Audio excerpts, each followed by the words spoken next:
Was dropped off at the North Bay Humane Society. Owner surrender. Like Samantha said, they imported 2 and said they didn't have time for them. So when we got him, all he wanted to do was wrap his legs around. You get overstimulated, overroused, did not really know how to interact with the human too well. Didn't know how to follow. They didn't know how to do anything.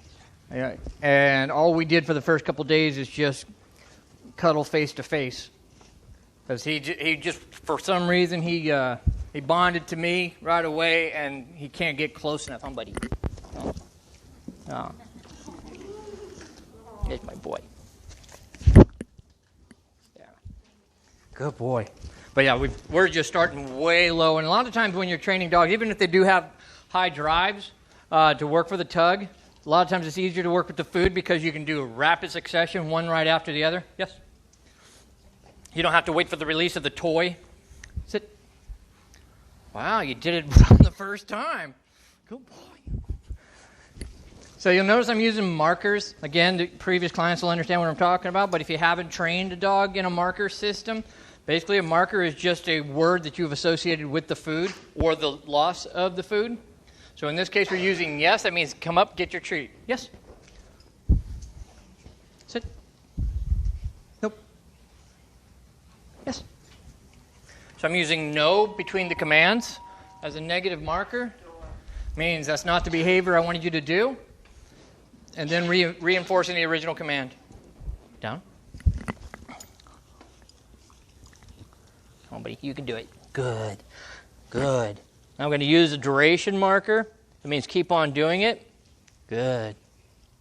Nope. Good. Slowly building up the duration. But yeah, he's going to be an awesome guy. He came into the house the very first day, and all he wanted to do is sleep at my feet. He's got just enough drive to make him well trainable, but he is going to be a big dog. So we haven't done a dog-on-dog test on him yet, because if it goes sideways, I need somebody pretty powerful as well to help me break the fight up if it goes sideways. So we don't really know how that's going to go. He just finally figured out that he could chase a ball. So he started his fetch games now, and he's doing really well. He actually throws the ball in the air for himself like a big puppy does. Good boy. No? Heel? Good.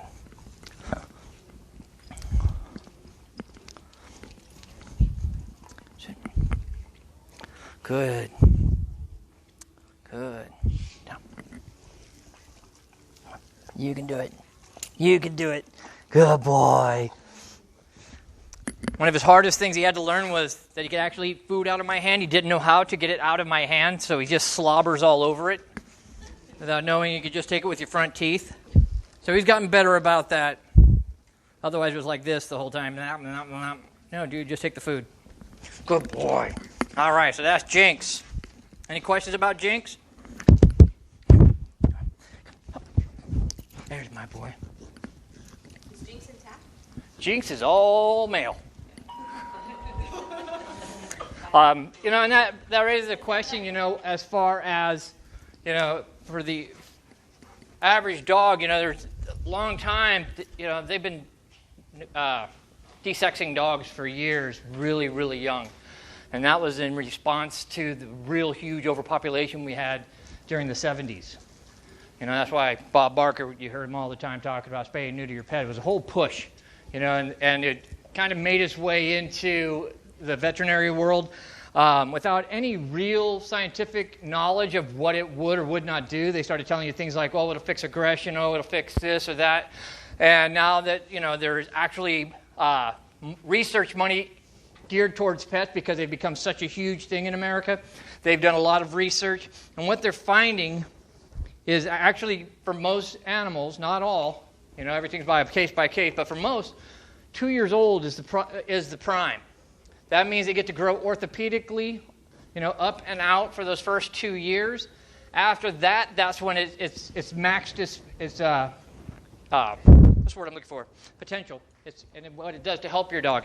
And then you start getting into the negatives of it, the cancers and things like that could come afterward from not desexing them.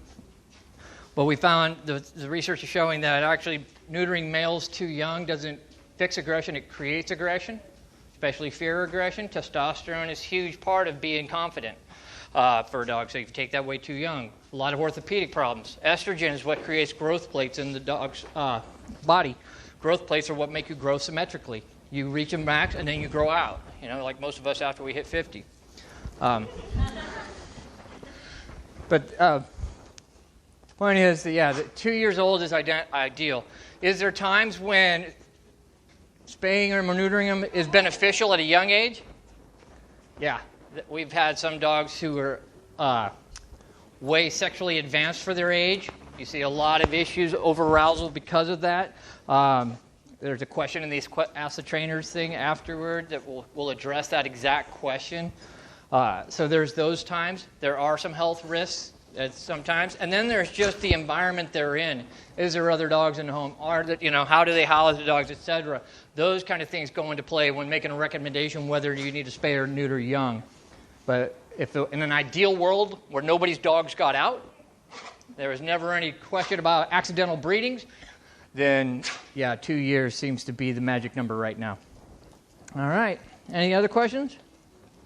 How long will you leave him on a food himself before he goes to the It'll go back and forth. It'll depend on how much he likes it as well. But we started the tug work just a few days ago because originally, like I said, he put a tug in his face. He didn't know how to do anything with it. Didn't know he could even bite it.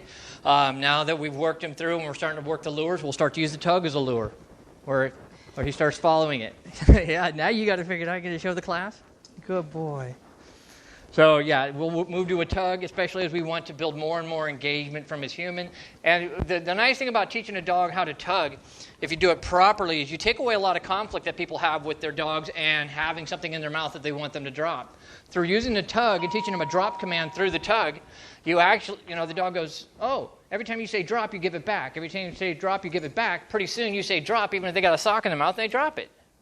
Because you've taken away the conflict, whereas most of the time, if we don't do proper training, we tell the dog to drop, and then we tear it out of his mouth, and the dog goes, man, every time you use that word drop, you're stealing something from me. I better run and hide. I better bite down harder. It becomes negative reinforcement. So the tug works wonderful for that. Even with like fetch and things, you throw your ball. I get people all the time, well, my dog won't bring it back. Well, that's probably because your dog thinks you're a butthole. Yeah, he brings the ball back to you, and what do? You reach into his mouth and tear it out, and he goes, dang it, fool me once, shame on me, fool me twice, or something like that. Anyway, point being that it gives you an opportunity to build a great relationship with your dog because you just took dead prey out of him, which is no more fun, and you gave it back to him alive. And then he goes, oh my gosh, you must be like Odin or something. You can make the dead come back. Huh. There's a good boy. All right.